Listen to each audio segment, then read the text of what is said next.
107.4 FM वर तुम्ही ऐकत आहात विद्यावाणी कम्युनिटी रेडिओ. मित्र प्रसारणात यानंतर आपण ऐकणार आहोत साप्ताहिक कार्यक्रम नवयुगाची ज्ञानमाला. हा कार्यक्रम आपण गरजे मराठी ग्लोबल यांच्या सहकार्याने प्रसारित करीत आहोत.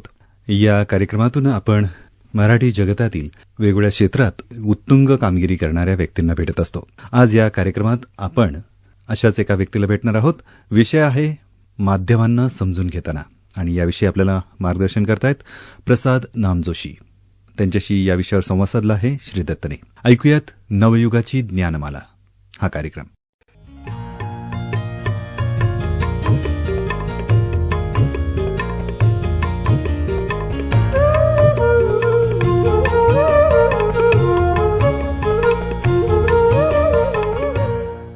श्रोते हो, नमस्कार. विद्यावाणी कम्युनिटी रेडिओ केंद्र अर्थात 107.4 FM वर मी श्रीदत्त आमच्या सर्व श्रोत्यांचं सहर्ष स्वागत करतो या मालिकेमध्ये, जिचं नाव आहे नवयुगाची ज्ञानमाला. हा कार्यक्रम आपण गरजे मराठी ग्लोबल या संस्थेच्या सहकार्यानं ऐकतो आहोत. मित्रमैत्रिणींनो, या कार्यक्रमात आपण वेगवेगळ्या विषयातील तज्ज्ञांच्या मुलाखती ऐकलेल्या आहेत. आज देखील आपण एका वेगळ्या तज्ज्ञाला इथं बोलवलेलं आहे. खरं तर आपण भारतामध्ये असं पाहतो की जगभरातल्या एकूण कॉन्टेंट निर्मितीच्या 25% पेक्षा जास्त कॉन्टेंट हा भारतात तयार केला जातो. कॉन्टेंट म्हणजे जो आपण टेलिव्हिजन, चित्रपट, इतर सोशल मीडिया या सगळ्या आणि अलीकडच्या काळात मोठ्या प्रमाणावरती डिजिटल माध्यमातून जे पाहतो आहोत, ऐकतो आहोत आणि कन्झ्युम करतो आहोत, हा सगळा कॉन्टेंट. हा कॉन्टेंट माध्यमामधून आपल्यापर्यंत पोहोचतो तेव्हा तो आपण कसा स्वीकारायचा, त्याच्याकडे कसं पाहायचं, याचं शिक्षण मात्र कुठंच मिळालं नाही. मला आठवतंय की कुणीतरी एकदा असं म्हणालं होतं की माणसानं सगळ्यात मोठा जो शोध लावला तो म्हणजे पैशाचा, पण त्या पैशाचं इन्स्ट्रक्शन मॅन्युअल कोणाच्याच हातात नाहीये. तसंच माध्यमांचं झालंय का? आजच्या काळात माध्यमं खूप मोठ्या प्रमाणावरती जेव्हा आपल्याकडे आहेत तेव्हा त्यांचा वापर कसा करायचा, त्यांना समजून कसं घ्यायचं, हे सगळं आज आपण नवयुगाची ज्ञानमाला या कार्यक्रमात जाणून घेणार आहोत. पण हे सगळं सांगत असताना आपल्याला हे समजावून सांगण्यासाठी, याच्यावरती भाष्य करण्यासाठी कोणीतरी एक चांगली व्यक्ती हवी होती. आणि म्हणूनच विद्यावाणीनं आज प्रसाद नामजोशी यांच्याशी संपर्क साधला आणि ते आज आपल्या स्टुडिओमध्ये उपलब्ध आहेत. सर, नमस्कार. नमस्कार. तुमचं खूप स्वागत आहे विद्यावाणीच्या या कार्यक्रमामध्ये. आमच्या सगळ्या श्रोत्यांना मला सांगायला आवडेल की आपण चित्रपट, पटकथा लेखन असेल, दूरदर्शनच्या किंवा लघुपटांच्या अनेक साऱ्या पटकथा लिहिलेल्या आहेत, लेखन केलेलं आहे, माध्यम तज्ज्ञ आहात, तुम्ही स्वतः माध्यमांचा अभ्यास करता आणि विद्यार्थ्यांना शिकवता देखील. त्याचबरोबर चित्रपटांचं दिग्दर्शन, निर्माते म्हणून देखील आपण खूप प्रसिद्ध आहात. रंगापतंग असेल किंवा व्हिडिओ पार्लर हे चित्रपट आम्ही पाहिले आहेत. हे दोनही चित्रपट वेगवेगळ्या आंतरराष्ट्रीय पातळीवरच्या चित्रपट प्रदर्शनामध्ये गाजलेले आहेत. तसंच तुमचा पहिलाच जो चित्रपट होता रंगापतंगा, याला राज्य शासनाचा मोठा पुरस्कार मिळाला. संत तुकाराम सर्वोत्तम आंतरराष्ट्रीय मराठी चित्रपट पुरस्कार असेल किंवा तुमच्या दिग्दर्शनासाठी देखील राज्य शासनाचा पुरस्कार मिळालेला आहे. आणि म्हणूनच आज माध्यम समजून घेत असताना आपण इकडे येणार आहोत. श्रोते हो, मला सांगायला खूप आनंद होतोय की तिलिमिली नावाचा एक कार्यक्रम जो होता, जो सगळ्या शाळा कोविड-19च्या काळामध्ये जेव्हा बंद पडल्या होत्या, त्याचे देखील निर्माता, दिग्दर्शक म्हणून प्रसाद नामजोशी हे आपल्या सगळ्यांना परिचित आहेत.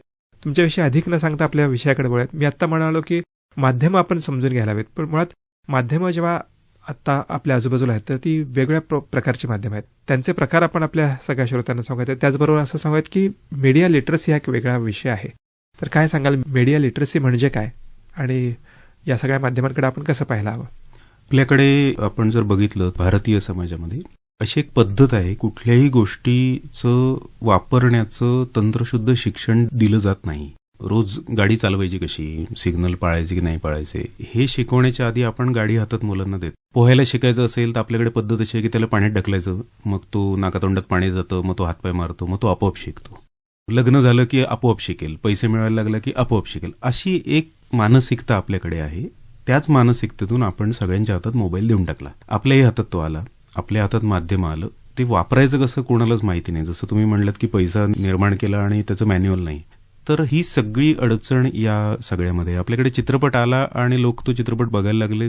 काय बघायचं असतं चित्रपटात हेच माहिती नाही.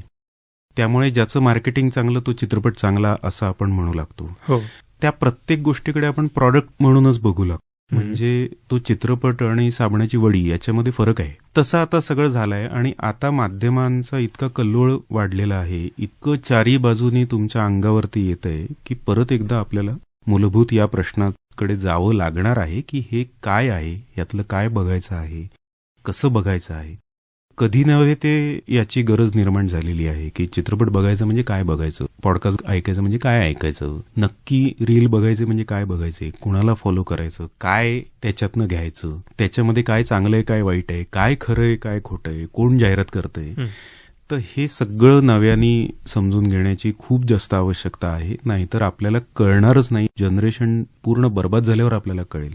म्हणजे अगदी जर तुम्हाला आठवत असेल की पूर्वीच्या काळी जे सीआरटी टीव्ही आले होते, डबा असायचा एक मोठा, एक पिढी होती ज्या सगळ्या पिढीला चष्मे लागले. कारण टीव्ही किती अंतरावरनं बघायचा हे आपल्याला माहितीच नव्हतं. आपल्याकडे टीव्ही आणला गेला. ती पिढी याच्यासाठी बदलली, जेव्हा त्याचे एलईडी स्क्रीन झाले तेव्हा त्याच्या डोळ्यांवर परिणाम होणं कमी झालं. पण एक अख्खी पिढी गेली त्याच्यामध्ये. काही जर तुम्ही बघितलं तर शाळेमध्ये असताना चष्मा लागणारी एक अख्खी पिढी होती. कारण त्यांना सांगितलंच गेलं नाही की टीव्ही किती अंतरावरनं बघितलं तर तुमच्या डोळ्यांवर परिणाम होणार नाही. तर आपण आता याही वेळेला अशीच वाट बघतोय का? ही सगळी माध्यमं आली आणि त्याची काही पिढ्या बर्बाद होण्याची आपण वाट बघतोय का असा प्रश्न आहे. आणि होताना दिसतंयत आपल्या डोळ्यांसमोर. आपल्याला दिसतंय की लोक रस्ता क्रॉस करताना मोबाईल बघत जातात, गाडी चालवत असताना कानाला काहीतरी लावून ते ऐकतायत. जो तो असतो तो आवाज रस्त्यावर सांडवतोय. म्हणजे कोणीतरी काहीतरी क्रिएट केलेलं कुठला तरी चित्रपट 6-6, 8-8 महिने 2-2 वर्ष त्याच्यावर काम केलंय. आणि तुम्ही काहीतरी जाता येता बसमध्ये कुठेतरी बसून ते काहीतरी आपलं गंमत बघावी तसं काहीतरी ते बघता. त्याचा अनुभव आपण घेत नाही. तर ह्या सगळ्या आनंदालाही आपण एक प्रकारे मुकतो आहोत आणि त्यातनं हाती काही लागत नाही. म्हणजे आता नव्या पिढीला एक बिंज वॉचिंग नावाची एक गोष्ट असते. एका रात्रीत मी बघणार आणि मी रात्रभर बसून 12 एपिसोड बघितले. ते 12 एपिसोड करायला 3 वर्ष लागले होते. 12 तासामध्ये बघून मी खाऊन टाकले ते. आणि मला माहितीच नाही की ते पचले नाही पचले, माझ्यावर परिणाम झाला नाही झाला, मला काही त्यातनं आनंद मिळालाय का नाही मिळालाय, त्यातनं मला काही शिकण्यासारखं आहे का नाही शिकण्यासारखं आहे, की मी परवा एक वेब सिरीज संपवली, आज एक संपवली, उद्या एक संपवली. हे किती वर्ष चालेल, किती कंटेंट असू शकतो. म्हणजे असं म्हणतात, मध्ये मी एका ओटीटी मोठ्या प्लॅटफॉर्मवर काम करणाऱ्या एकाशी बोलत होतो. त्यांनी असं सांगितलं की आज नेटफ्लिक्सवर 6,500 तासांचं कंटेंट आहे जे तुम्ही शोधू पण नाही शकत. म्हणजे तुम्हाला माहितीच नाही की ते कंटेंट शोधायचं कसं, कुठले कीवर्ड दिले की तुम्हाला ते मिळतील. तुम्ही तेच कीवर्ड देता आणि तुम्हाला तेच कंटेंट दिसतं. म्हणजे एका माणसाला नेटफ्लिक्सचं सगळं कंटेंट मिळूच शकत नाही अशी योजना आहे. 55,000 कीवर्ड आहेत त्यांचे जे तुम्हाला माहितीच नाहीये. आणि जर तुम्ही आज नेटफ्लिक्सचं सबस्क्रिप्शन घेतलं आणि रोज तुम्ही 2 तास पाहिलं तर काही वर्ष तुम्ही काही दुसरं नाही बघितलं तरी चालेल एवढं कंटेंट आहे. हे एका ओटीटीचं आहे. असे 150-200 ओटीटी असतील.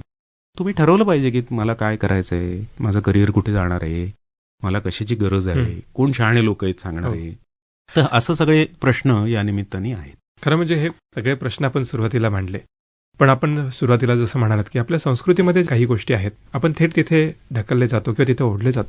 पण तरी देखील कॉन्टेंट निर्मिती करणारे जे काही आपले पारंपरिक प्रकार आहेत, नाटकं असतील, कठपुतली असेल किंवा अगदी बाहुल्यांचे खेळ असतील, पुस्तकं आहेत आणि त्याचबरोबर आपला चित्रपट देखील आहेत. काही काळापूर्वी सगळ्याच माध्यमांची एक मर्यादा होती आणि तिथपर्यंत ते आपल्याला मर्यादित प्रमाणात त्याचा आस्वाद घेता येत किंवा ते कंझ्युम करत असताना आपण खूप रसिकतेनं तो करायचा. तुम्ही आता एक जे उदाहरण दिलं की एका रात्रीतच एक संपवायचं, तिथं आस्वाद उरलाच नाही. बरोबर. ते फक्त बका खायचंय आणि ते संपवायचंय. का तर त्याला आपण प्रोडक्ट म्हणून पाहायला लागलो. हे सगळं जेव्हा आपण विचार करतो तेव्हा निर्मात्यांची जी जबाबदारी असते त्याच्याविषयी काय सांगाल? की सगळीच माध्यमं किंवा चित्रपटाला तर विशेष करून आपण म्हणतो की हा एक समाजाचा आरसा आहे, प्रतिबिंब दिसतं. कुठल्या नेमक्या समाजाचं प्रतिबिंब असतं, त्यांची नेमकी भूमिका काय असावी किंवा जबाबदारी काय असावी? आता निर्मात्यांची जबाबदारी नावाची जी गोष्ट आहे ती गोष्ट ही थेट पैशाशी निगडीत आहे. मी योगायोगाने याच एमआरसीच्या स्टुडिओमध्ये विद्यार्थी म्हणून जेव्हा काम करत होतो तेव्हा आम्ही एका लोकप्रिय मालिकेच्या निर्मात्याला बोलवलं होतं आमच्या डिपार्टमेंटमध्ये. आणि ती मालिका सुरूच होती, ती बंदच होत नव्हती. त्याच्यावर आम्ही त्यांना असा प्रश्न विचारला की तुम्ही का बंद करत नाही मालिका, किती दिवस ती चालवणार आहात तुम्ही, किती रटाळ गोष्टी आहे, तुम्हाला नाही का कळत आहे? आम्ही विद्यार्थी होतो, आम्ही काही विचारायचो लोकांना. त्या मोठ्या निर्मात्याला आम्ही विचारलं तर त्यांनी सांगितलं की तुम्ही का बघताय ती मालिका, आम्ही का बंद करायची, 100 लोकांचं पोट आहे त्या मालिकेवर, आम्ही नाही बंद करणार, तुम्ही बघणं बंद करा. मग आता असा विषय की एखादी गोष्ट त्याच्या टॉप पीकला कधी असते तेव्हा ती बंद केली पाहिजे असं निर्मात्यांना सगळेजण सल्ला देतात की तुम्ही ती मालिका टॉपला असताना बंद करा, चित्रपट टॉपला असताना बंद करा, ते पॉडकास्ट टॉपला असताना बंद करा. त्याच्यावरचा साधा प्रश्न असा आहे की एखाद्या माणसाचं जे जीवन आहे ते टॉपला कधी असतं? तुम्ही 40-50 असतं म्हणून असतं, त्याच्यानंतर ते उतरणीला लागतं. त्याने आत्महत्या करायची का? जगतो ना तो, आपण जगणार आहोत की नाही, औषधं घेत घेत शेवटच्या क्षणापर्यंत आपण जगणार आहोत. तसंच हे मालिकावाले, तसेच हे पॉडकास्टवाले, तसेच चित्रपटवाले जगायचा प्रयत्न करणार आहेत शेवटच्या क्षणापर्यंत. त्यांना बंद करायचं असेल तर आपल्याला अक्कल पाहिजे, आपण ते बंद केलं पाहिजे बघणं. आपण समजून घेतलं पाहिजे की आता हे पुरे झालं, याचे होऊ देत 200 सीझन, माझे 2 सीझन नंतर आता ते पाणी घालतायत, तर ते सगळं भरकटलेलं आहे, काही गरज नाही त्याचं व्यसन लावून घेण्याची. दुसरं असं की एक फोमो नावाची कल्पना आता नवीन जनरेशनला कळेल, फिअर ऑफ मिसिंग आउट, की ह्यानी बघितलं, त्याने बघितलं, त्याने बघितलं आणि मीच नाही बघितलं, हे फार जास्त बर्डन आपण सगळे घेतो. काही हरकत नाही, ह्यानी नाही बघितलं, 100 लोकांनी नाही बघितलं, मी एकटा उरलो तरी चालेल, काही बिघडत नाही, मी बघितलंच पाहिजे असं काही नाही आहे. नवीन जनरेशन त्याचं बर्डन घेत नाही. आई वडिलांनी केलं म्हणून मी केलंच पाहिजे असं त्यांना वाटत नाही, आजी आजोबांनी केलं म्हणून ते केलंच पाहिजे असंही त्यांना वाटत नाही. मग ते नेमकं याच गोष्टीचं बर्डन का घेतात? काही घ्यायची गरज नाही ना. जसं तुम्ही अनेक गोष्टी तुमच्या घरच्यांना सांगत नाही, हे नवीन जनरेशनचे आई वडील फेसबुकवर आहेत ना, नवीन जनरेशन फेसबुकवर नाहीये, ते त्यांचं काळ ते वेगळ्या ठिकाणी, ते इन्स्टावर आहे, त्यांचे आई वडील इन्स्टावर आले की ते पुढे स्नॅपचॅटवर जाणार आहेत. म्हणजे ते काही आई बाबा आहेत तिथे नाही आहेत, प्रत्येक गोष्ट ते आई वडिलांना सांगत नाहीत. मग तुम्ही प्रत्येक सिरीज बघितलेली तुम्हाला मित्रांना का सांगायची आहे? तुमच्यासाठी बघता की नाही ते? मी रोज जगतो कशासाठी? मला आनंद मिळण्यासाठी जगतो, मला छान काहीतरी शिकायला मिळेल म्हणून जगतो, असे वेगवेगळ्या माझ्या प्रायोरिटी आहे. तो आनंद मी त्या बघण्यातनं घेतो की नाही, मी का निर्मात्यांवर जबाबदारी टाकायची, ते का विकतायत? ते याचसाठी मार्केटमध्ये आहे कारण त्याला ग्राहक आहे. जर आम्ही बिंडोकपणे हा कंटेंट बघणार असू तर त्याला ग्राहक आहेच नाही. किती दिवस हे चालवणार आहे? म्हणजे तुम्ही जर बघितलं तर आपल्याकडे मराठीमध्ये अनेक ठिकाणी स्किट नावाचा एक कार्यक्रम चालतो. म्हणजे काहीतरी एक विनोद घ्यायचा, छोटा विनोद असतो तो, त्याला आम्ही पालीचं डायनोसॉर करणं म्हणतात. एक पाल घ्यायची आणि त्याला ओढायचं डायनोसॉर होईपर्यंत, बरोबर. आता 15-15 मिनिटं एकच विनोद असतो, 15 मिनिटं ते चालतं. हे तुम्ही बघणं बंद करणार आहे की नाही बंद करणार? आपण, आमच्याकडे विनोदाची परंपरा आहे ना, अनेक वर्ष लोक विनोद सांगतायत, आपण विनोद समजून घेतोय, नाटकं आहेत, चित्रपट आहे, चांगलं विनोदी साहित्य किंवा हे आम्ही तयार केलंय. मग हे आम्ही का बघतो? त्यांचं पोट आहे त्याच्यावर, चॅनलचं पोट आहे, त्या कलाकारांचं पोट आहे, त्यांनाही घर आहे, त्यांनाही EMI आहे, त्यांनाही भाजी घ्यायची रोज संध्याकाळी. ऍक्टिंग करतो म्हणून काय फुकट भाजीवाला भाजी देत नाही त्याला, ते हे रोज करणार. प्रश्न असा आहे की आम्ही हे बघायचं का नाही बघायचं? मी याला विरोध केला पाहिजे एक सुजाण प्रेक्षक म्हणून, की एखादा पुरुष स्त्री होऊन स्त्रीचे कपडे घालून येतो, याच्यात विनोदी काही नाहीये, हसण्यासारखं याच्यात काही नाहीये, काही नाहीये. एक काळ असा होता ना की जेव्हा पुरुष स्त्रियांच्या भूमिका करत होते, कारण स्त्रियांना परवानगी नव्हती किंवा त्या येत नव्हत्या 4 चौघांपुढे. आता स्त्रीची भूमिका स्त्री करतं, म्हातारीची भूमिका म्हातारा करतो, लहान मुलाची भूमिका लहान मुलं आहेत सगळेजण करणारे. मग याच्यातनं विनोद कसा काय निर्माण होतो? कोणाला हसायला येतं त्यांनी? पण याचा अर्थ, ज्या अर्थी हे रोज होतंय त्या अर्थी आमच्याकडे असे लोक आहेत ज्यांना हे बघायला आवडतं, ज्यांना माहितीच नाही की चांगलं काय आहे. पण निर्मात्यांची ही जबाबदारी की आम्ही चांगलं कसदार कंटेंट देऊ, त्याच्यातनं विनोद निर्माण करू, त्याच्यातनं 4 पैसे मिळवू, त्याचं एक बिझनेस मॉडेल उभं करू, मग लोकही बघतील, पैसेही मिळतील, कार्यक्रमही चांगला होईल. हे करणारे जे लोक आहेत ते आज छोट्या प्रमाणावर आहेत, त्यांना सपोर्ट करणं प्रेक्षक म्हणून माझी जबाबदारी आहे. खरं म्हणजे रोजच्या दिवशी जो तुम्ही म्हणताय तसा तद्दन एक प्रकारचा जो काही कॉन्टेंट मिळतोय आपल्याला, तो आपण कन्झ्युम करतोय. म्हणूनच मला वाटतं की निर्माते तयार करतात ते कोण. श्रोते हो, आपण विद्यावाणी कम्युनिटी रेडिओ केंद्रावर कार्यक्रम ऐकतो आहोत नवयुगाची ज्ञानमाला. आणि आज या कार्यक्रमामध्ये प्रसाद नामजोशी आपल्याला आपण जो कंटेंट पाहतो आहोत, ऐकतो आहोत, त्याच्याविषयी सांगतात. त्यांनी आता सांगितलं की जोपर्यंत घेणारा उपलब्ध आहे तोपर्यंत देणाऱ्यांचे हात थांबतच नाहीयेत. ज्या कॉन्टेंटकडे आपण कशा पद्धतीनं पाहायला पाहिजे हे पाहणं शिकत नाही तोपर्यंत त्याच पद्धतीचा कंटेंट आपल्याला मिळत जातो. आणि चित्रपट निर्मात्यांचा किंवा टेलिव्हिजन मालिका निर्मात्यांचं नेहमी हेच म्हणणं असतं की आम्हाला पाहणारे आहेत म्हणून आम्ही ते पोहोचवत आहोत.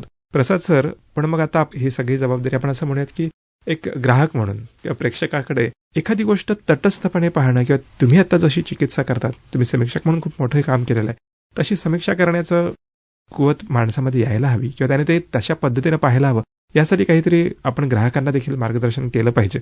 तुम्ही एक तज्ज्ञ म्हणून काय मार्गदर्शन करा की कुठली गोष्ट चांगली आहे किंवा कुठली गोष्ट जाहिरात आहे, कुठली गोष्ट प्रोपगंडा आहे, हे मला समजणार कसं? तरुणाईला काय सांगाल की ह्या मीडियाकडे पाहत असताना आपण कशा पद्धतीने पाहिलं पाहिजे? एक मुद्दा असा आहे, तुम्ही हा शब्द वापरला समीक्षक, ते थोडंसं जड वाटतं लोकांना. असं वाटतं की अरे बापरे, आम्ही काय एवढे तज्ज्ञ नाही, आम्ही आपले सामान्य प्रेक्षक आहोत, आम्हाला आनंद मिळवायचा आहे वगैरे वगैरे. तर तेही बरोबर आहे. म्हणजे तुम्ही अगदी टीकाकार होण्याची किंवा काहीतरी खूप त्याच्यातनं शोधून काढण्याची आवश्यकता नाही. आता याच्यामध्ये आपण समजेल अशी उदाहरण घेऊ. मला खायला आवडतं आणि मला तो खाद्यपदार्थ तयार करता येतो, 2 वेगवेगळ्या गोष्टी. आपण सगळे खायला आवडणारे लोक आहेत. तर मग आपल्याला माहिती आहे ना की वडापाव कुठे चांगला मिळतो, मिसळ कुठे चांगली मिळते, पुरणाची पोळी कुठली खावी, जो काही पदार्थ आपल्याला खायचा आहे आपण मरमर करत जातो ना तिथपर्यंत, गाडी घेऊन जातो, त्या तिथलंच वडापाव खातो, तिथलीच भजी खातो, हे आपण करतो. आपल्याला हे समजत नाही की तो वडापाव कशामुळे चांगला लागतो किंवा भजी कशामुळे चांगली लागते, कारण आपण त्यातले तज्ज्ञ नाही आहोत. इथपर्यंत जरी माध्यमाकडे आपण बघितलं की अमुक एक गोष्ट माझ्यापर्यंत पोचते, ती का पोचते, कशी पोचते, कोण सांगतंय. म्हणजे मला असं वाटतं की काही लोकांना असा गैरसमज असतो की चित्रपटातनं आम्ही इतिहास समजून घेतो. काही गरज नाहीये. इतिहास संशोधक मंडळं आहेत, शहाण्या लोकांनी पुस्तकं लिहिली आहेत, ती पुस्तकं वाचून तुम्हाला इतिहास समजून घ्यायचा असतो. शेवटी इतिहास हे सुद्धा तुमच्याकडे पॅकेज होऊनच आलेलं आहे. कोणीतरी कधीतरी त्याच्या दृष्टिकोनातून लिहिलेली गोष्ट आपण आज संदर्भ म्हणून वापरतो. हे 4 लोकांचं वेगवेगळं तुम्ही जेव्हा वाचता तेव्हा तुमची काही एक समज निर्माण होते इतिहास या गोष्टीविषयी. चित्रपटातून ती जाणून घेण्याची काही गोष्ट नाही, चित्रपटात तो रेफरन्स म्हणून वापरला जातो. तर मला कोणीतरी काहीतरी देतंय, मला कोणीतरी काहीतरी माझ्यापुढे आणतंय, ते काय पद्धतीने मार्केट करतंय, कशा पद्धतीने तुमच्यापुढे वाढून आणलं जातंय, हे समजायला काय हरकत आहे. हे समजायला काही फार तज्ज्ञ असण्याची गरज नाही. म्हणजे उदाहरणार्थ खूप सारे आमचे मराठी निर्माते सांगतात की आम्ही मराठी भाषेच्या अभिवृद्धीसाठी चित्रपट निर्माण करतो. तर तुम्हाला समजायला पाहिजे ना की हे थापा आहेत. मराठी भाषेच्या प्रेक्षकांसाठी तुम्ही जर चित्रपट निर्माण करत असाल तर फुकट दाखवा ना, एवढी तुम्हाला मराठी भाषेची काळजी आहे तर.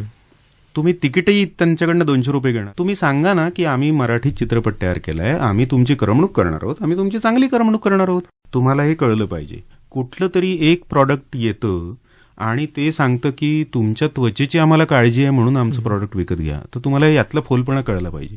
त्यांना तुमच्या त्वचेची काळजी नाही. ही जाहिरात आहे. आपल्याला कळली पाहिजे की ही ती जाहिरात आहे. आम्हाला तुमची काळजी आहे म्हणून आम्ही काहीतरी करतोय असं कोणीतरी म्हणायला लागलं की आपण ओळखायचं की अरे फसवाफसवी आहे. कुठलीही गोष्ट फुकट असेल तर लक्षात घ्यायचं की फसवाफसवी आहे. असं होऊ शकत नाही. म्हणजे आता आपले अनेक विद्यार्थी ऐकतायत हा कार्यक्रम, तर त्यांना माहिती आहे ना की त्यांना किती पैसे घरून येतात, त्यांना किती रुपयाची वस्तू बाहेर खायची आहे. पनीर पकोडा ही गोष्ट जर 25 रुपयात कोणी विकत असेल तर तुम्ही नाही खायला पाहिजे. पनीर असू शकते. तुम्हाला हे समजलं पाहिजे की 25 रुपयात पनीर पकोडा, तेल हे सगळ्या गोष्टी होऊ शकत नाही. त्याची काही किंमत असेल, मग ते खोटंच असणार आहे ना. तुम्ही ते खा, तुम्हाला आवडत असेल तर, पण ते नाहीये ते. तुम्ही 2 मिनिटात मॅगी तयार होते, तुम्ही मॅगी खाता, तुम्ही मॅगीला पुरणपोळी म्हणणार आहात का? नक्कीच नाही. पुरणपोळी आत्ता तयार होत नाही. तुम्हाला आवडतं की नाही आवडत हा मुद्दा नाहीये, मॅगी खाल्ली पाहिजे की नाही हाही मुद्दा नाही. मुद्दा असा आहे की मॅगी ही पुरणपोळी नव्हे हे कळण्या इतपत इन्फॉर्मेशन तर आपल्याकडे असते ना. आपल्याकडे आता AI हातामध्ये आहे, तुम्ही तो कंटेंट तपासू शकता की तो खरा किती आहे, खोटा किती आहे, आणि हे अगदी सहज आहे. कोणीतरी सांगतं म्हणून मी ते स्वीकारतो आहे, कोणीतरी त्याच्यासारखं दिसतंय, तो आवाज विश्वासार्ह वाटतोय, आता ह्याला काही अर्थ राहिलेला नाही. आता AI इतकं प्रगत झालेलं आहे की तुम्हाला तुमचंच व्हिडिओ तुमच्याच आवाजात कॉपी करून सुद्धा सांगता येण्यासारखं आहे. आणि मग हा खोटेपणा सगळ्यांसमोर आणायला आता खूप जास्त संधी आहे आणि अधिक आपल्याला काळजी याच्यासाठी घ्यायला पाहिजे आहे. आणि हे आपल्याला समजायला पाहिजे. आणि हे तुम्ही नाकारू शकत नाही, याच्यापासून दूरही पळू शकत नाही की अरे माझा काही संबंध नाही, मी आपलं घेतलं, असं तुम्ही ते वापरताय. तुम्ही जर स्कूटर वापरताय तर पुढे आलेल्या माणसाला तुम्ही उडवलं, जबाबदारी तुमची आहे. मला माहित नव्हतं ही स्कूटर दुसऱ्याच्या अंगावरनं जाते, ब्रेक लावलं नाही तर, मग तुम्ही वापरून, तुम्हाला मोबाईल आहे तुमच्या हातात कंटेंट येतोय, जबाबदारी तुमची आहे, तुमच्या हातात ते माध्यम आहे. खरं म्हणजे आता तुम्ही बोलत असताना जे काही 2 मुद्दे आले त्यातला मला एक प्रश्न पडला की जेव्हा कॉन्टेंट आपल्याकडे येतो तो वेगळ्या पद्धतीने येतो आहे, निर्मात्यांचा किंवा पोहोचवणाऱ्यांचा उद्देश हा वेगळा असू शकतो आणि तो ग्राहकाने समजून घेतला पाहिजे, जो वापर करत आहे त्याने समजून घेतला पाहिजे, ही गोष्ट खरी आहे. पण त्याचबरोबर आपण असं पाहतो की विशेषतः भारतामध्ये जो काही कॉन्टेंट येतोय त्याच्यामध्ये, हे माझं वैयक्तिक मत असू शकतं की मनोरंजनासाठी म्हणून खूप सारा खटाटोप चाललेला दिसतो. आपण कॉमेडी चित्रपटांचा किंवा कॉमेडी सिरीजचा विचार मगाशी केला. फक्त मनोरंजन करणं इतकाच उद्देश माध्यमांचा आहे का? किंवा त्याच्यातून आपल्याला काही ज्ञानवर्धक, किंवा मगाशी मी मुद्दाम म्हणून सांगितलं की तिलिमिलीसारखा एक कार्यक्रम कोविड-19च्या काळामध्ये आला, त्या काळात आपण इतरही अनेक सारे शो बघितले जे रिपीट होत होते. पण ते सगळे आपण घरात बसलो तर आपल्याला मन रमवायचंय, काही वाईट बातम्यासोबत त्यासाठी होते. पण असा एखादा चांगला कॉन्टेंट जो की त्या काळात विद्यार्थ्यांसाठी खूप गरजेचा होता शाळा बंद पडल्यानंतर, अशा पद्धतीचा कॉन्टेंट आपल्याकडे कमी आहे, कारण त्याला पुन्हा एकदा कन्झ्युम करणारा किंवा ग्राहक कमी असतील त्याला. पण असा कॉन्टेंट निर्माण करण्याकडं किंवा कुठलंही माध्यम हे वापरत असताना फक्त मनोरंजनासाठीच आपल्याकडे का बरं वापरलं जातं, त्याच्याकडे वेगळ्या अर्थाने आपण बघू शकू का? तर आमच्या मीडियाच्या विद्यार्थ्यांना काय सांगाल? 2 गोष्टी आहेत. एक तर मनोरंजन म्हणजे विनोद नाही हे सगळ्यांना समजलं पाहिजे. मला रडू येतं हे पण मनोरंजनच आहे. तुम्ही जर तुमच्या आवडीची 10 गाणी लिहून काढली तर तुमच्या असं लक्षात येईल की त्यातली 7 गाणी दुःखाची गोष्ट सांगतात. ती तुमच्या भयंकर आवडीची असतात, पण काहीतरी दुःखाची गोष्ट आहे. तर तुम्हाला जे आवडीचे चित्रपट आहेत, तुमच्या आवडीच्या गोष्टी, ते जर तुम्ही लक्षात घेतलं तर असं लक्षात येईल की बऱ्याचशा गोष्टी या थोड्याशा दुःखी करणाऱ्या आहेत. याचा अर्थ तुमचं मनोरंजन झालं नाही का? मनोरंजन झालं ना. एखादी कविता वाचून मला रडू येतं, एखाद्या वेळेला मी नॉस्टॅल्जिक होतो, याच्यातनी माझं मनोरंजन होत नाही का? होतं की मनोरंजन. मनोरंजनाचा संबंध विनोदाशी जोडणं ही अतिशय चूक गोष्ट आहे. आपल्याकडे नवरस आहेत आणि या सगळ्यातनं मनोरंजन होतं, किंबहुना त्याच्यात एक बिभत्सरच सुद्धा आहे, त्यानी सुद्धा मनोरंजनच होतं. मग आपण हॉरर सिनेमा कशाला बघतो? तुम्ही कुठल्या तरी अम्युजमेंट पार्कमध्ये जाता, ते काहीतरी गरगर गरगर तुम्हाला फिरवतात, तुमचं बीपी वाढतं, तुम्हाला भीती वाटते, हे तुम्ही करता ना. मग घाबरण्याचे पैसे देता का तुम्ही? तर हो, आपण घाबरण्याचे पैसे देतो, आम्हाला मजा येते त्याच्यामध्ये. तर हे जे मनोरंजन आहे ही एक पहिली गोष्ट आहे की त्यातनंही मनोरंजन होतच आहे. प्रश्न असा आहे की त्या मनोरंजनाची जी पातळी आहे ती किती दर्जाची आहे आणि मी किती दर्जाला ते ऍक्सेप्ट करणार हे प्रत्येकाने ठरवायचं. कुठल्या विनोदाला मी हसणार आहे? केळीच्या सालावरनं घसरून पडला तुमचा मित्र आणि त्याला तुम्ही हसला, आणि एखाद्याला पायच नाहीये म्हणून तो लंगडत चालतोय त्याला तुम्ही हसणं, या दोन हसण्यामध्ये फरक आहे की नाही आहे? हा फरक आहे. जेव्हा एखादा तुमचा मित्र चुकून घसरून पडतो, आपण त्याला हसतो, हा विनोद झाला. ज्याला पाय नसल्यामुळे तो लंगडत चालतो ते तर हसणं हे योग्य नाही ना. हे आपल्याला कळतंय की नाही, हा पहिला मुद्दा आहे. आपल्याला प्रेक्षक म्हणून हे न कळत असल्यामुळे तशा पद्धतीचा कंटेंटचा भडीमार आपल्यावर होत असतो. दुसरं असं की आता या कंटेंट एका विशिष्ट अल्गोरिदमनुसार येत असतो. तुम्ही जे सर्च करता किंवा तुम्ही जे बघता तेच तुम्हाला दाखवण्याची व्यवस्था या अल्गोरिदममध्ये आहे. म्हणजे जसं मगाशी आपण बोलत होतो की बातम्या वाचणं, तर काय होतं, मी वर्तमानपत्र वाचत नाही, मी ऍपमधून बातम्या कंझ्युम करतो. त्यांनी होतं असं की जी बातमी मला आवडते तशाच प्रकारच्या बातम्या मला पुन्हा पुन्हा येतात. म्हणजे ज्या बातम्या मी वाचायला पाहिजे त्या मी वाचत नाही, आणि ज्या बातम्या मला वाचायला आवडतात त्याच बातम्या मी वाचतो. म्हणजे याचा अर्थ असा की माझी बौद्धिक पातळी या भानगडीत वाढत नाहीये, माझा अवेअरनेस काहीच वाढत नाहीये. म्हणजे अशी महत्वाची गोष्ट जी घडली, जी मला माहिती असायला हवी, ती मला माहितीच नाहीये आणि मला काहीतरी करायचंय. आता लोक असं म्हणतात की त्याची गरजच काय, माझा काय संबंध? तुमच्या दाराशी आग येईपर्यंत तुम्ही थांबायचं नसतं ना. शेजाऱ्याच्या घरात जेव्हा आग लागलेली आहे ती जर तुम्ही विझवली नाही तर उद्या तुमच्या घराला आग लागणार आहे. माझा संबंध नाही म्हणून थांबता येत नाही त्याच्यामध्ये. तर हे लक्षात घेतलं पाहिजे, तुमचा संबंध आहेच, उद्या तुमची वेळ येणार आहे त्याच्यावर. आज त्याची वेळ तुम्ही हसताय, तुमच्यापर्यंत उद्या हे येणार आहे. जर आपण हे काही केलं नाही, जर आपण चांगला कंटेंट निवडलं नाही, तर आपण वेड्यासारखं एक केवळ कोणीतरी आपल्याला फॉलो करतंय त्या प्रकारात राहू. आज परिस्थिती अशी आहे की तुम्ही सगळ्यांनी हा प्रयोग करून बघा. तुमचे मोबाईल बंद असतात, तुम्हाला असं वाटतं मोबाईल बंद आहे, पण तुमच्या मोबाईलचा मायक्रोफोन तुम्ही बंद केलेला नसतो, तो बंद होत नाही.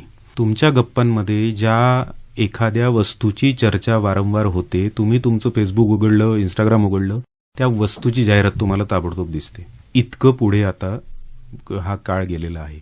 आणि हे सगळं तुमच्या घरात आहे.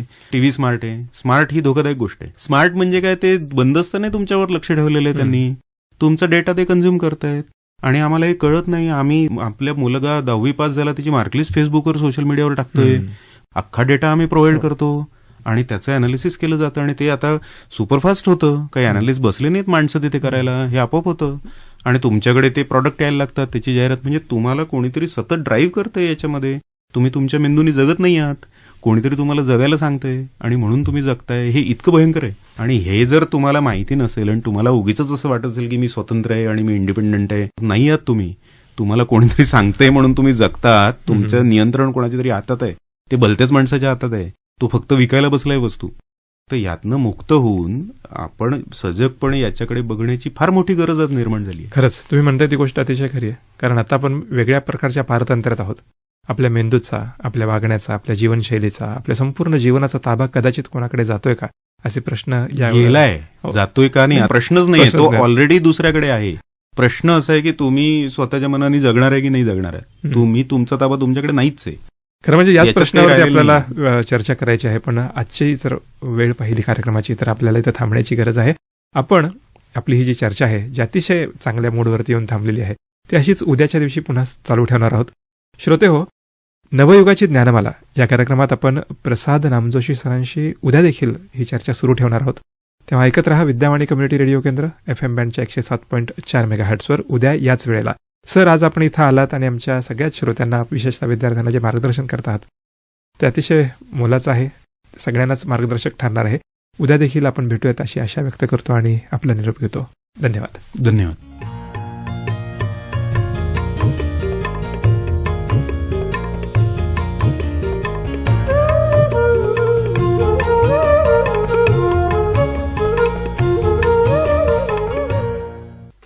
मित्रो, आताच आपण माध्यमं समजून घेताना याविषयी जाणून घेतल्यात प्रसाद नामजोशी यांच्याकडून.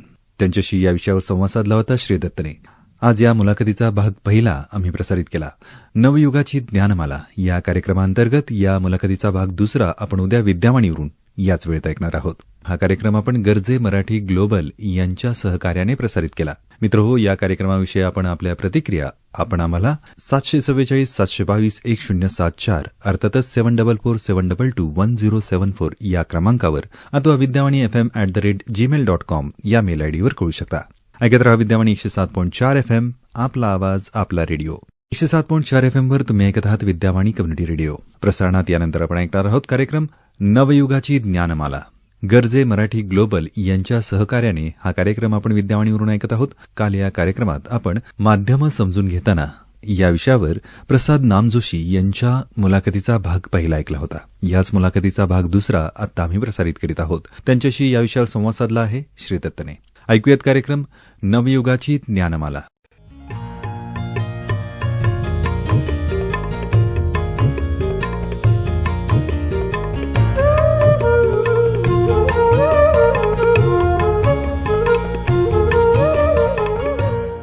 श्रोतेहो नमस्कार.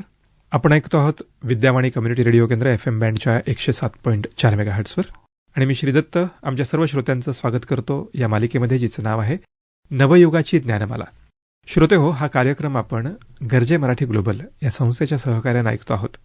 आपल्या सगळ्यांना आठवत असेल नवयुगाची ज्ञानमाला या कार्यक्रम मालिकेमध्ये कालच्या भागात आपण प्रसाद नामजोशी सर यांच्यासोबत चर्चा करायला सुरुवात केलेली होती आणि आपला विषय होता मीडिया लिटरसी, मीडिया कंटेंट समजून कसा घ्यावा आणि सकारात्मक गोष्टी, आपल्या आयुष्यासाठी आवश्यक अशा गोष्टी, या सगळ्यांचा वापर आपण कशा चांगल्या पद्धतीने करू शकतो. आज देखील आम्ही प्रसाद नामजोशी यांना विद्यावाणीच्या स्टुडिओमध्ये आमंत्रित केलेलं आहे. सर, तुमचं पुन्हा एकदा स्वागत आहे.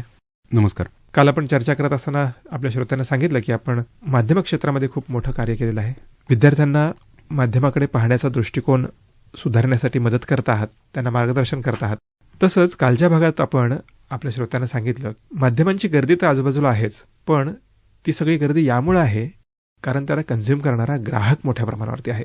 आपण काल आवर्जून असा शब्द वापरला की रसिक न म्हणता त्यांना ग्राहकच म्हणतो, कारण त्याच पद्धतीचा कॉन्टेंट जो ग्राहक कन्झ्युम करतोय तसा वारंवार पुरवल्या जाण्याच्या फॅक्टरीज उघडलेल्या आहेत. पण ते चित्रपट असतील, नाटकं असतील किंवा दूरदर्शनच्या किंवा टेलिव्हिजनच्या मालिका असतील किंवा अलीकडं सोशल मीडियाच्या माध्यमातून येणारं कॉन्टेंट, हे सगळ्यांचा विचार करताना आपण असं म्हणालो होतो की जोपर्यंत ग्राहक सुज्ञ होत नाही, जास्त जागरूक होत नाही, तोपर्यंत पुरवठादार सुधारणार नाहीत असं म्हणूयात. पण आपण असं अलीकडे पाहतो की ग्राहकांच्याकडंच इतका भडीमार झालेला आहे. डिजिटल माध्यमांचा जेव्हापासून वापर सुरू झाला गेल्या 8-10 वर्षांमध्ये आणि विशेषतः आपण असं म्हणतो की पॅन्डेमिक नंतरच्या काळामध्ये खूप वेगळ्या पद्धतीनं आपल्याकडं OTT प्लॅटफॉर्म्स आले, मोबाईलमधली ॲप्लिकेशन्स वाढली. त्यामुळे आपल्याला मुळातच आपलं जीवन जगत असताना वेळेचं नियोजन कसं करावं हेच कळत नाहीये. तर तुम्ही माध्यम तज्ज्ञ म्हणून किंवा माध्यमामध्ये इतका वर्षांचा तुमचा अनुभव आहे, तुमच्या कलाकृतींना राष्ट्रीय पातळीवरती पारितोषिके मिळाली, आंतरराष्ट्रीय पातळीवरती तुमचे सिनेमे दाखवले गेले अनेक चांगल्या प्रदर्शनांमध्ये. तुम्ही कसं पाहता की लोकांनी खरंच मीडियाचा वापर करत असताना वेळेचं नियोजनच फसलेलं आहे. काल आपण उदाहरण दिलं की एक अशी पिढी आली की ज्यांनी टेलिव्हिजन पाहताना अंतर किती राखावं हे न कळल्यामुळे सगळ्यांना चष्मे लागत गेले.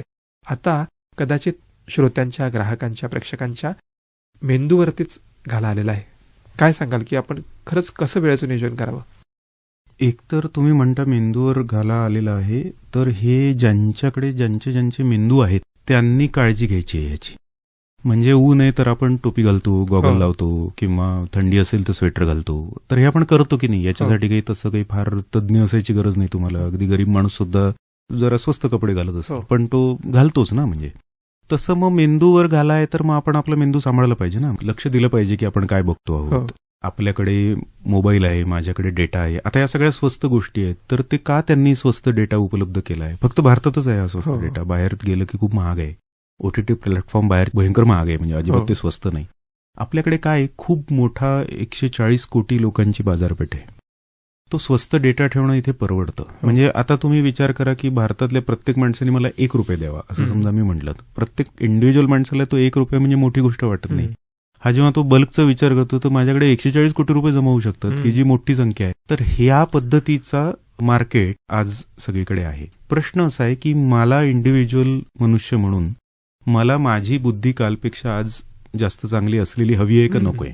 म्हणजे मी एक लहान असताना कदाचित हातात ती एखादी स्कूटर घेऊन चालत असेल, मला कदाचित चालता येत नसेल, म्हणून मी काहीतरी आधार घेतला. मी मोठं झाल्यावर तो आधार सोडायचा का नाही सोडायचा आहे. मला माझी आई लहानपणी भरवत असेल मी लहान असताना, मी आत्ताही आईच्याच हातनं जेवायचंय का नाही जेवायचंय मी.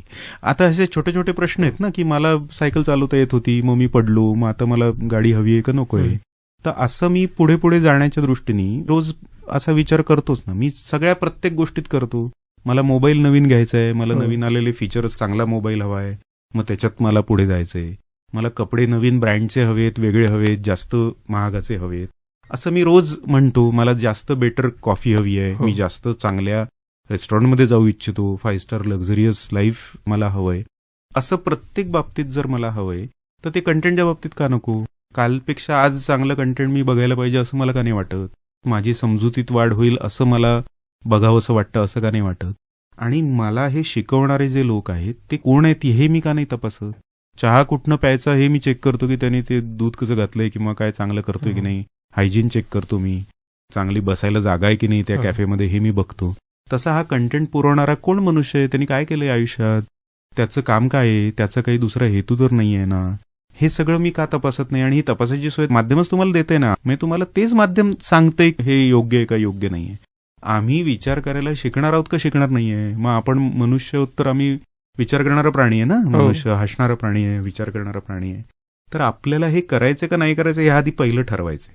की मी माणूस म्हणून जन्माला आलो आहे, आज इतकं वय आहे, मला हे अमुक अमुक शिकायला मी आलोय. कशासाठी मी शिकतोय, मी विद्यार्थी का आहे, कारण मला काहीतरी चांगला मनुष्य म्हणून प्रगती करायची आहे, मला एक चांगला व्यवसाय करायचा आहे, नोकरी करायची आहे, मला एक चांगलं आरोग्यपूर्ण आणि समाजाला मान्य होईल अशा प्रकारे आयुष्य जगायचं आहे. याच्यासाठी माझी सगळी धडपड चालली आहे ना. मला रस्त्यावरच लोळायचं असेल तर मला काहीच करायची गरज नाही आहे सगळ्या गोष्टींसाठी.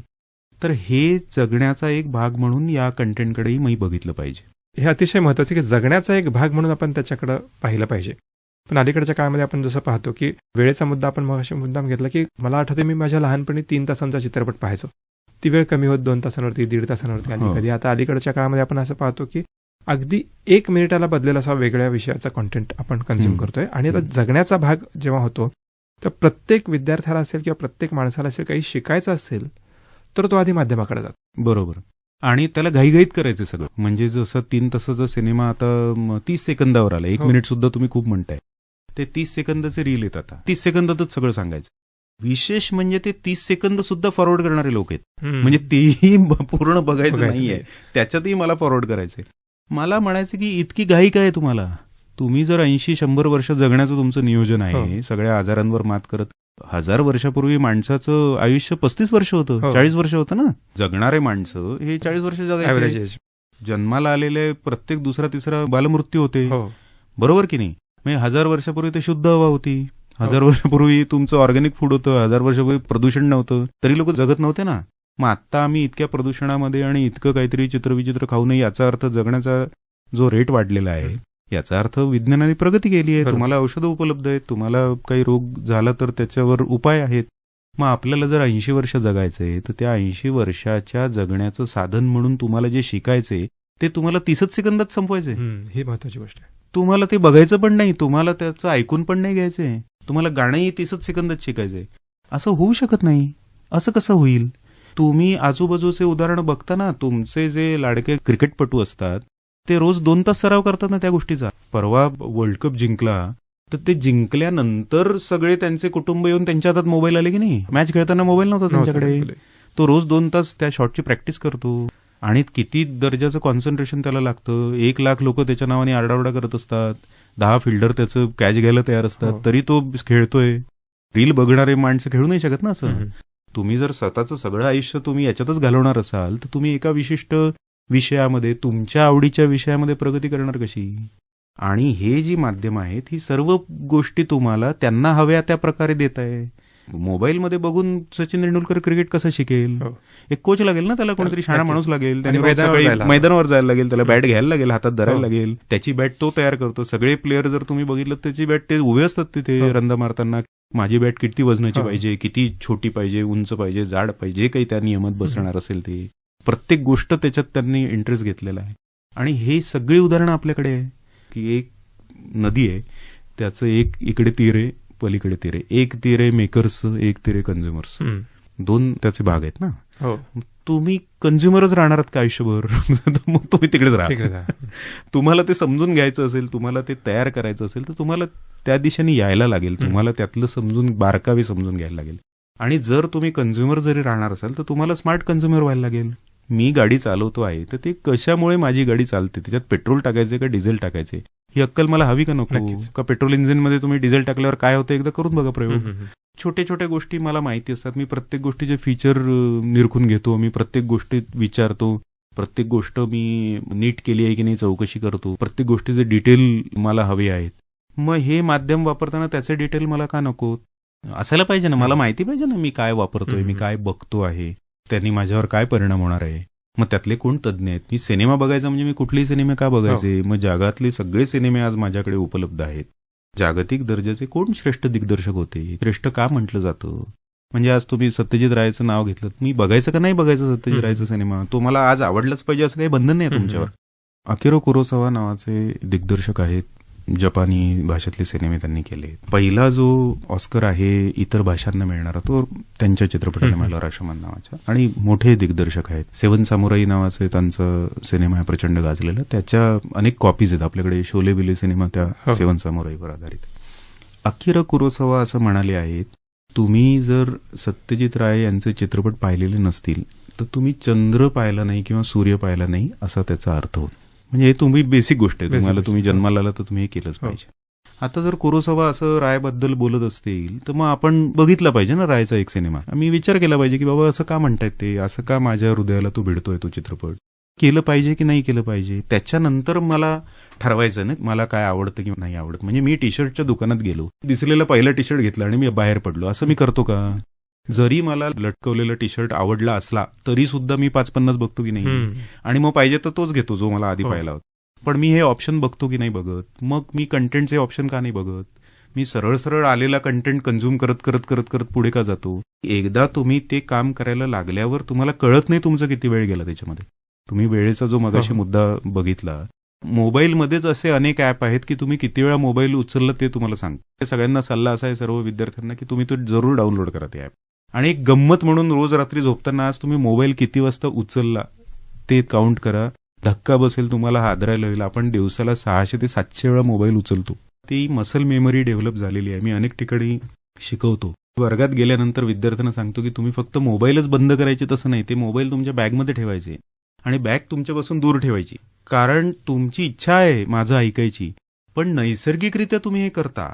म्हणजे चटका लागला की जसं आपण हात बाजूला करतो, मेंदू सांगत नाही तुम्हाला. म्हणजे अगदी डोळ्यासमोर चांगले चांगले विद्यार्थी ज्यांना खरोखरच ऐकायची इच्छा असते ते अचानक मोबाईल बघायला लागतात आणि त्यांना सांगितलं की काय तू करतोय, तर ते एकदम जागे होतात आणि त्यांना लक्षात घ्या रे मोबाईल आला कुठे माझ्या हात. कारण तो ठेवलेला असतो. नैसर्गिकरित्या मी उचलून बघतो, इतकी माझी मसल मेमरी डेव्हलप झाली आहे त्याची.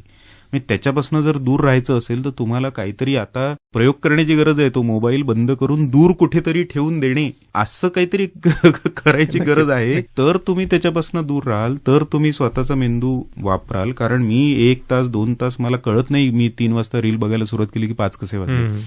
हाही अनुभव आहे की ते 5 वाजल्यानंतर पुढचे 2 तास आणखीन असे मठ्ठ अवस्थेत जातात, पूर्ण बधिर अवस्थेत जातात, आपल्याला काही कळत नाही आणि दुसऱ्या दिवशी काही आठवतही नाही त्यातलं काय बघितलं. कारण आपण जेव्हा आपण म्हणतो की आपण प्रगत मेंदूचा प्रजाती आहोत, तेव्हा मेंदू वापराचीच नेमकी खरं तर आपल्याला शिक्षण घेण्याची गरज आहे. तुम्ही आता खूप चांगल्या दिग्दर्शकांची नावं घेतलीत, तेव्हा मला आठवलं की तुम्ही आता खूप वेगळ्या प्लॅटफॉर्मवरती चित्रपटाचं रसग्रहण करणं किंवा माध्यमातल्या कॉन्टेंटचं रसग्रहण करण्याचंही अनेक साऱ्या विद्यार्थ्यांना मार्गदर्शन करत आहात.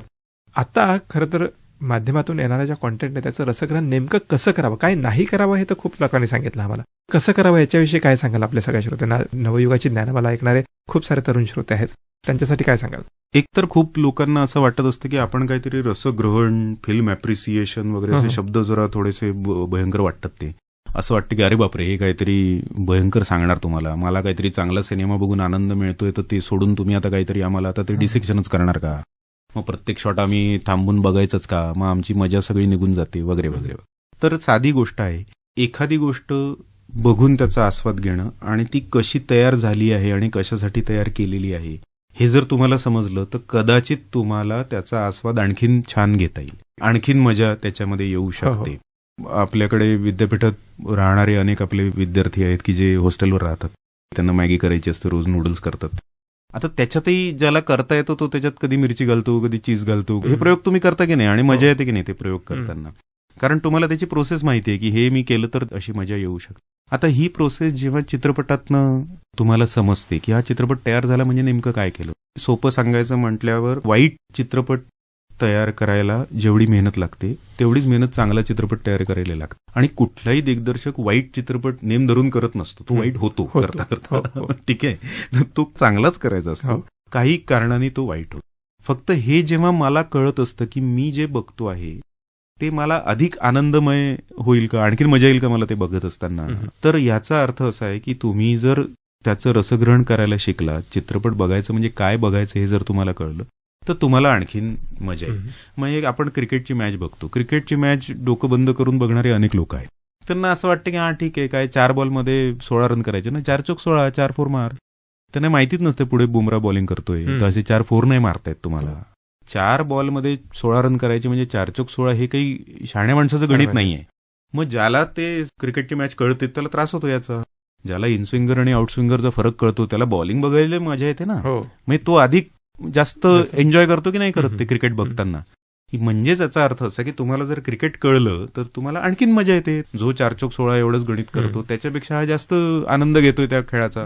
तसंच सिनेमाचं आहे, तुम्हाला जर एकदा ते कळलं की हा शॉट असा घेतला आहे तर हे कारण आहे, याच्यामध्ये लाईटची वेगळी काहीतरी योजना केलेली आहे, याच्यामध्ये वेगळा ध्वनी वापरलाय ज्याने त्या ध्वनी मिश्रण करणाऱ्याला काहीतरी तिसरं सांगायचंय, डिरेक्टर जे सांगतोय ते एनहान्स होतंय आणि हा परिणाम असा झाल्यामुळे माझ्या मनावर परिणाम झाला, मला दुःख झालं किंवा मला हसू आलं किंवा प्रत्येक गोष्टीला तुम्हाला जे हसू येतं ते सगळं क्रेडिट त्या ऍक्टरलाच असतं असं नाही, लेखकालाही असतं, दिग्दर्शकालाही असतं, कॅमेऱ्याचे काही अँगलही असतात, त्यावेळेला एक विशिष्ट ध्वनी वाजतो त्याचंही त्याच्यामध्ये कॉन्ट्रीब्युशन असतं. हे जेव्हा तुम्हाला कळेल तेव्हा 100% तुम्हाला आत्ता जो चित्रपट तुम्ही बघताय त्याच्यापेक्षा अधिक जास्त आनंद होणार आहे.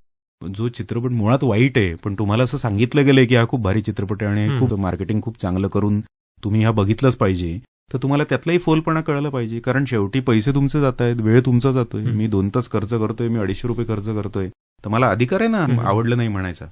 तर यातला फरक कळावा आणि तुम्ही तुमचा मेंदू वापरूनच चित्रपट बघावा याच्यासाठीचा हा प्रयत्न आहे. खरंच खूप लोक असं म्हणतात की मेंदू घरी ठेवा आणि सिनेमा बघा, तर तुम्हाला त्यांना सांगता आलं पाहिजे की माझ्याकडे आहे मेंदू, तुम्ही घेऊनच जाणार. बरोबर, मी जिथे फिरतो तिथे मी माझा मेंदू घेऊन फिरतो, मला मेंदू घरी ठेवून कुठलंही काम करता येत नाही, हे अभिमानाने सांगायचं आहे का नाही सांगायचं. हीच खरी महत्वाची गोष्ट की विचार न करता का बरं प्रत्येक माणूस काम करेल, आणि आपण आपला विचार करणं, मेंदूचा वापर करणं. म्हणून तर आपण बरेचदा हा शब्द वापरतो की प्रेक्षक हा सुज्ञ आहे, त्याला काही समजतं आहे, म्हणून तर तो कंटेंट पाहण्यासाठी जातो आहे, चित्रपटांना गर्दी करतो आहे, ते टीव्ही सिरियल्स बघतो आहे. पण तरी देखील खूप मोठ्या प्रमाणावरती अजूनही आपला प्रेक्षक तितका सुज्ञ किंवा तितका सुजाण असा नाही झालेला असं पण म्हणू शकतो. कारण त्याच्यामागे हेच आहे की रसग्रहण करणं किंवा थोडं फिल्म ॲप्रिसिएशन करणं हे प्रत्येकानं थोडंसं तिकडे लक्ष देणं गरजेचं आहे. श्रोते हो, नवयुगाची ज्ञानमाला या कार्यक्रमात आपण प्रसाद नामजोशी यांच्यासोबत चर्चा करतो आणि विषय अर्थातच तो माध्यमांकडे आपण कसं पाहतो. तर अलीकडच्या काळामध्ये आपण असं पाहतोय की ठरवून देखील अनेकदा असं कळत नाही समोर येणारा जो कॉन्टेंट आहे तो नेमका खराच आहे का, प्रोपगंडा आहे का. फेक न्यूजचा खूप मोठ्या प्रमाणावरती आपल्याकडं मारा होतो आहे आणि असं दिसून येतंय, माझ्या लक्षात येणं कमी झालंय की खरं काय आणि खोटं काय याच्यातली दरी खूप कमी होती गेलेली आहे. त्याचं कारण पण टेक्नॉलॉजी खूप मोठ्या प्रमाणावरती बदलते आहे आणि तंत्रज्ञानाच्या बदलामुळं आणि अलीकडच्या काळात आर्टिफिशियल इंटेलिजन्समुळं मला हे कळतच नाही की समोर दिसणारी चित्र आहे ती खरीखुरी अभिनेत्री आहे का कोणीतरी वेगळं तयार केलेलं आहे. अशा गोष्टींबद्दल तुम्ही काय सांगाल? आम्ही कसे तयार करावं स्वतःला, ओळखायचं आहे ते आपल्याला फेक न्यूज आहे की खरी न्यूज आहे. मास मीडिया आपण ज्याला म्हणतो, जनमाध्यमं जी असतात तर त्या मास मीडियाचं वैशिष्ट्यच हे आहे की मास मीडियामध्ये तंत्रज्ञानाच्या साह्याने अफवा पसरवता येणं सहज शक्य आहे. हे वैशिष्ट्य आहे आणि हे खूप सोपं आहे. हे होत राहणार, त्यात बदल होणार नाही आणि हे वाढत राहणार. आणि हे अनेकांनी वेगवेगळ्या पद्धतीने केलेलं आहे. युद्धामध्ये केलेलं आहे, शांतता काळामध्ये केलेलं आहे. प्रत्येक जण स्वतःच्या इमेज संवर्धनासाठी हे सगळं करतो. म्हणजे अगदी साधी गोष्ट आहे. आपल्या प्रत्येकाचा डीपी असतो.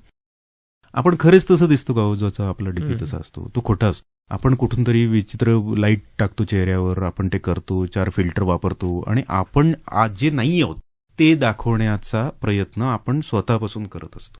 म्हणजे माझा डीपी हीच माझी एक फेक आवृत्ती आहे आणि आपण लोकांना सांगतो की ते अफवा पसरवतो. पहिली अफवा मी स्वतः माझ्याविषयी पसरवतो आहे की मी जो दिसत नाही माझ्या तसा मी दाखवण्याचा पहिला प्रयत्न मी करतो. अलीकडे तर अवतार दाखवतो. हा, अवतार म्हणजे मी नाहीच आहे सो त्याचं मी माझं प्रोजेक्शन असतं की मी काय सकाळी फोडणीची पोळी खाल्लेली आहे, रात्रीचा भात खाल्लाय, पण मी फोटो मात्र कुठला तरी पिझ्झा किंवा तत्सम याचा टाकतो, I am having yummy breakfast वगैरे असे मी पोस्ट टाकतो. म्हणजे मी माझ्या आजूबाजूला असणाऱ्या 50 जणांना गंडवतच हे माझं आयुष्य सुरू झालेलं आहे. हे माझं स्वतःविषयीचं प्रोजेक्शन आहे आणि हे माझ्यापासून सुरू. आणि मग आपल्याला अधिकार नाहीये की दुसरा अफवा पसरवतोय का, तो पसरवणारच. प्रश्न असा आहे की मला माझं बुद्धी वापरायची नाहीये. कोणीतरी पाठवलेला मेसेज, कोणीतरी पाठवलेला व्हिडिओ, तुम्ही त्याला प्रश्न विचारणार आहे का नाही प्रश्न विचार.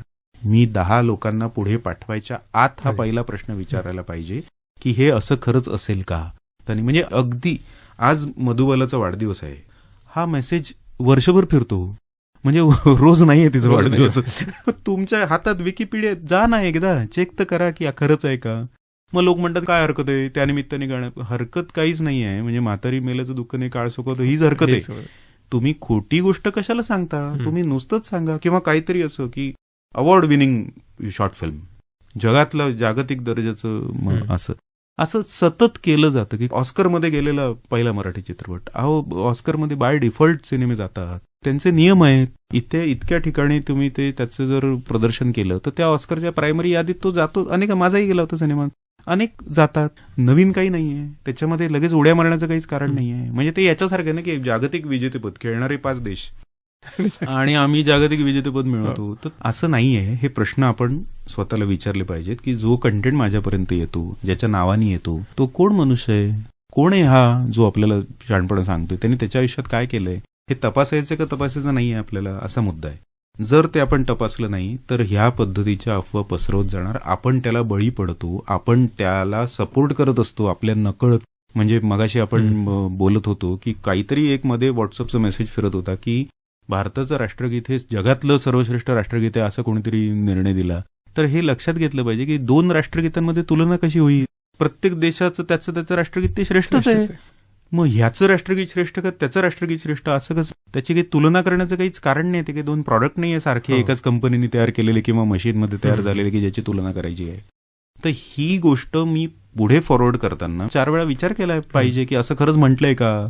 याच्या त्याच्या नावावर विनोद फिरतात, त्याच्या नावावर काहीतरी सुविचार फिरतात. याच्या नावाची लहानपणी अमुक असे जात होते आणि तमुक तसे जात होते आणि मोठेपणी तमकेने ते केलं. हे जे काही आपण वाचतो, अगदी व्हॉट्सअपवर वाचून आपण 10 ठिकाणी ते त्याच्यावर विश्वास ठेवूनच ते पुढे पाठवतो, याचा विचार केला पाहिजे. आणि सुरुवात अशी केली पाहिजे. म्हणजे मी बरेचदा फॉरवर्डेड गोष्ट खोटी आहे असं मी समजतो. मी कुठलाही फॉरवर्डेड मेसेज वाचत नाही, मला नाही वाचायचं. मग ओरिजिनल तू काय म्हणतोय ते मी 50 वेळा ऐकून घेईन.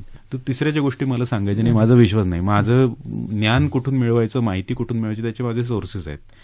तर मला माहिती आहे, मला काही एखाद्या गोष्टीची माहिती हवी असेल तर मी ती संबंधित गोष्टीत जाईन आणि ते वाचीन. म्हणजे तुम्ही बघा ना, मुलांची नावं ठेवली जातात, काय वाटेल ती नावं ठेवतात आणि सांगतो हे विष्णूचं नाव आहे, ते कृष्णाचं नाव आहे. आपल्याकडे आहे ना, विष्णू सहस्त्रनाम आहे, लक्ष्मी सहस्त्र, 1000 नावांचे आहे. ते बघा ना त्याच्यात आहे का. आणि ते सोर्स काय तर इंटरनेटवर तर मी स्वतःला काही श्रेष्ठ नोबेल विजेता घोषित करून मी माझ्या वेबसाईटवर टाकूच शकतो, त्याला कुठे बंदी आहे. आणि मी कीवर्ड दिले की तुमच्या सर्चमध्ये माझं नाव पहिलं येण्याची व्यवस्था मी करू शकतो. खूप सोपं आहे. प्रश्न असा आहे की ते विकणारे असणारच आहेत, खाणारे का तयार आहेत ते काय वाटेल ते घेऊन खायला, असा प्रश्न आहे. तंत्र माझ्याकडे येऊन सुद्धा मी मूर्खच राहायचं आहे का. उलट मी अधिक हुशार असायला पाहिजे आहे आधीच्या पिढीपेक्षा. पण असं दुर्दैवाने दिसतंय की म्हणजे आता तुम्ही बघितलं तर कितीतरी मास्टर्स न करणारी आता विद्यार्थ्यांची संख्या वाढते. म्हणजे तुम्हाला ही साधा सेन्स नाही का की माझ्या आई वडिलांपेक्षा मी जास्त शिकलं पाहिजे असंही नाही वाटत आहे का तुम्हाला? कारण तुमचे आई वडील तुमच्या आजी आजोबांपेक्षा जास्त शिकलेत ना. हो. ते 10वीच होते, हे ग्रॅज्युएट झाले, तर मी पोस्ट ग्रॅज्युएट व्हायचं का नाही व्हायचंय? पुढे जायचं का नाही जायचंय? तुमच्या आधीच्या पिढीपेक्षा तुम्ही अधिक शहाणं व्हायचे का नाही व्हायचंय? हे प्रश्न आहेत ना. म्हणजे अर्थात. उलट का जातोय आपण, उलट्या दिशेने का जातोय? माझ्या वडिलांनी मूर्खपणा केला, मग मी अधिक 10 मूर्खपणा मला का करायचंय? तुमच्या वडिलांना तर पायात चप्पल नव्हती शाळेत जाताना घालायला, आजोबांनी दिली नव्हती, पण तुमच्या वडिलांनी तुम्हाला दिली ना. म्हणजे पुढे पुढे जसं काळ जातो आहे तशा ज्या गोष्टी उपलब्ध आहेत त्या गोष्टी आधीची पिढी पुढच्या पिढीला देते. आजोबा समजा सायकल चालवत असतील, वडील स्कूटर चालवत असतील, तर मला आता शाळेत असताना बाईक मिळते की? मग माझ्या आजोबांनी जसा विचार केला, वडिलांनी जसा विचार केला, त्याच्यापेक्षा अधिक चांगला विचार मला करायची संधी आहे की नाहीये? तुम्ही करणार का नाही करणार? हा प्रश्न आहे. ते साधे साधे प्रश्न आहेत. हे प्रश्नच न पडण्याची व्यवस्था केली आहे सगळ्या माध्यमांनी, की तुम्ही फार विचार नका करू, तुम्ही हे बघा, 24 तास तुम्ही कंटेंट बघत राहा, बाकी आम्ही बघून घेतो काय करायचं ते. असं जर व्यवस्था असेल तर देश पुढे जाणार कसा? तुम्हाला प्रश्न पडले नाही तर तुम्ही प्रगती करणार कसे? असेच सगळे प्रश्न पडले म्हणून तर प्रगती झाली ना. आतापर्यंत प्रश्न पडलाच नसता. ते चहाचं झाकण कसं उडालं हे त्या जेम्स वॅटनी बघितलंच नसतं तर कशाला मरायला वाफेचं इंजिन निर्माण झालं असतं? प्रश्न पडला ना त्याला. सफरचंद खाली का पडलं? काय खरी खोटी गोष्ट असू दे, प्रश्न पडले, मग उत्तर शोधलं आणि काहीतरी निर्मिती झाली. प्रश्नच न पडायची जर आपण स्वतःला तयारी करत असू आणि आपण जर त्याला सरेंडर होणार असू या नवीन माध्यमांमध्ये, तर मी म्हणेन हे नवीन माध्यमं आली, एआयची क्रांती झाली, सगळी दुनियादारी झाली, आम्ही त्यातनं काहीही शिकलो नाही. म्हणजे असं म्हटलं जातं की इतिहासापासून आपण एवढंच शिकतो की इतिहासापासून आपण काहीच शिकत नाही. त्याची वेळ आलेली. हाच मुद्दा वारंवार चर्चेत येतो आणि म्हणूनच विचार न करू देणारी किंवा विचार करायला संधी न देणारी जी माध्यमं आहेत त्यांच्याकडे आपण थोडंसं विचारपूर्वक बघायला हवं असंच मला वाटतं. की एकूणच आपली जी चर्चा सुरू आहे त्याच्यामध्ये तुमच्याकडून अनेक साऱ्या गोष्टी आम्हाला शिकायला मिळाल्या, जाणून घेता आल्या, की आपण माध्यमांकडे खूप सजगतेनं पंचेंद्रिय सगळीच उघडी ठेवून पाहायला हवं आणि त्याच्यातून आपण नेमकेपणानं काय घ्यायला हवं हे ठरवणारा आपला मेंदूच आहे. तो गहाण टाकला तर आपण मुक्त होऊच शकणार नाही. आणि आता वातावरणच बाहेर असं दिसतंय की संपूर्णपणे तुमच्या मेंदूवरती, तुमच्या जीवनावरती, तुमच्या प्रत्येक गोष्टीवरती कब्जा करण्याचा प्रयत्न माध्यमांच्याकडून केला जातोय. त्याच्यातून जर आपल्याला मुक्त व्हायचं असेल तर तुम्ही म्हणाला तसं आपण नेहमीच आपल्या मेंदूचा योग्य पद्धतीने वापर केला पाहिजे. खरंच तुमच्याशी खूप चांगली चर्चा सुरू आहे आणि याच्यातून अनेक साऱ्या श्रोत्यांना, अनेक साऱ्या विद्यार्थ्यांना मार्गदर्शन मिळालेलं आहे. प्रत्येक माध्यमाकडे बघत असताना आपला दृष्टिकोन कसा असायला हवा हे जरी या 2 भागांच्या कार्यक्रमातून श्रोत्यांच्या लक्षात आलं तरी आपण काहीतरी कमावलं असं म्हणता येईल. श्रोते हो, नवयुगाची ज्ञानमाला या कार्यक्रमात आपण आज प्रसाद नामजोशी यांच्याकडून माध्यमांच्याकडे बघण्याचा आपला दृष्टिकोन कसा पाहिजे याच्याविषयी चर्चा करत होतो. सर, तुम्ही इथं आलात, विद्यावाणीच्या सगळ्या श्रोत्यांना नवयुगाच्या ज्ञानमालेच्या माध्यमातून अनेक साऱ्या गोष्टी सांगितल्यात, त्याबद्दल खूप धन्यवाद. पुन्हा एकदा काहीतरी वेगळ्या विषयासह आणि वेगळ्या मुद्द्यांसह चर्चा करायला आम्हाला नक्कीच आवडेल. तेव्हा आज तुमचा निरोप घेतो, पण ही आशा बाळगतो की आपण पुन्हा एकदा विद्यावाणीच्या माध्यमातून श्रोत्यांसोबत चर्चा करूयात. श्रोते हो, आपण नवयुगाची ज्ञानमाला हा कार्यक्रम विद्यावाणी कम्युनिटी रेडिओ केंद्रावरून अर्थात 107.4 FM वरून ऐकत आहात. पुढच्या भागामध्ये आपण एका वेगळ्या विषयासह, एका वेगळ्या तज्ज्ञासह पुन्हा भेटणार आहोतच. आज आपला इथंच निरोप घेतो. धन्यवाद. नमस्कार. नमस्कार.